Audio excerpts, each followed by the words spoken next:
It's a long way until November. We got more questions. You got more questions, but I tell you, if you have a problem figuring out whether you're for me or Trump, and you ain't black. It don't have nothing to do with Trump. It has to do with the fact I want something for my community. I would love to see. Take a look at my record, man. I extended the voting rights 25 years. I have a record that is second to none. When I marched in the civil rights movement, I marched with tens of thousands of others to change attitudes.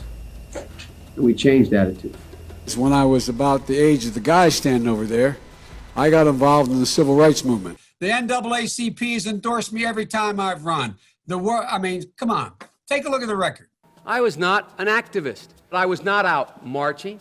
I was not down in Selma.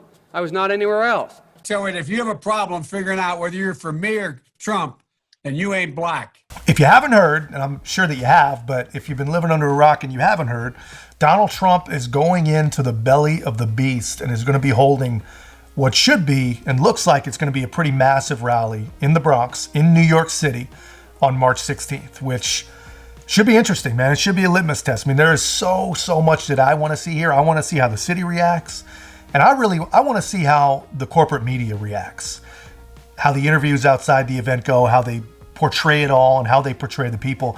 And really, I want to see how those people react. I want to see if the people in New York City are ready for Donald Trump.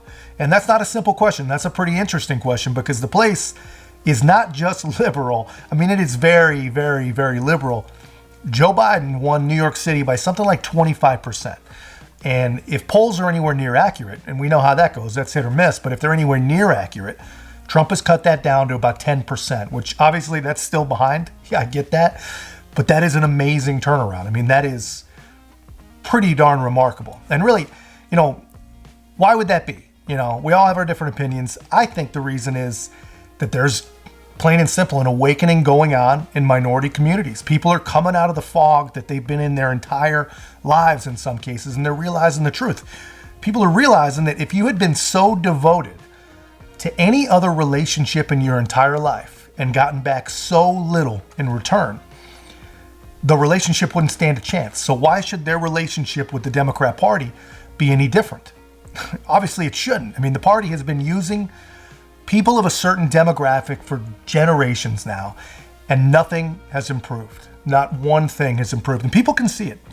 And I think what a lot of people see is, as far as the power structure is concerned, that relationship has run its course.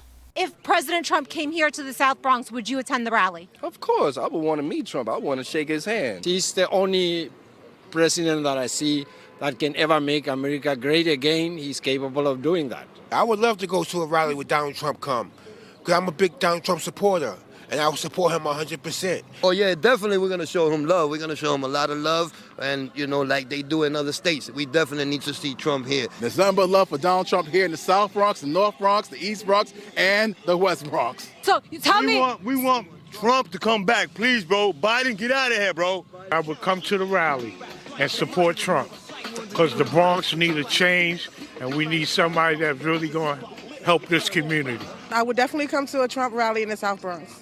I like him. You do? Yes. Yes, I will come to a rally if President Trump was to come to the Bronx, and I also would bring other people to come too and support him. Would Joe Biden get a warm reception if he came to the Bronx? No, he wouldn't have. And I'll make sure of that. All right, so obviously that's corporate media, just like any other corporate media. So that is an edited video. I would bet that they asked plenty of people that had the perfectly programmed, Trump bad, Orange Man bad response. And that's fine. That's to be expected in the propaganda age. I get that. But think about it like this, right?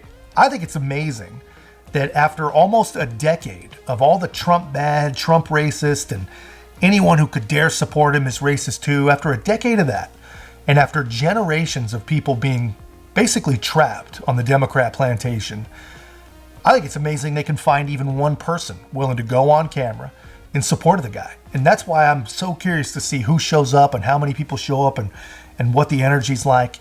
I think that's the loudest message right there, that people will dare speak their mind after all of that. So just imagine how many there are that are afraid to speak their mind. But anyway, another thing, let me know in the comments, how disgusted do you think the most enlightened anti-racist liberal will get when they watch that video? I can imagine it. But So this is going to be something to watch. You know, I'm curious to see how the Bronx reacts, because the way it looks like to me, man, and the feeling I get from it, if there can be a movement, a change in a place with a history like the Bronx, imagine what is going on in similar communities, in places where they can actually upset the balance, places like Georgia and Florida and the Carolinas. I mean, to me, that is pretty amazing stuff. But that's just my take, guys. Let me know yours in the comments. And if you haven't already, please make sure to like, comment, subscribe. Most importantly, share the channel. I'll see you in the next one.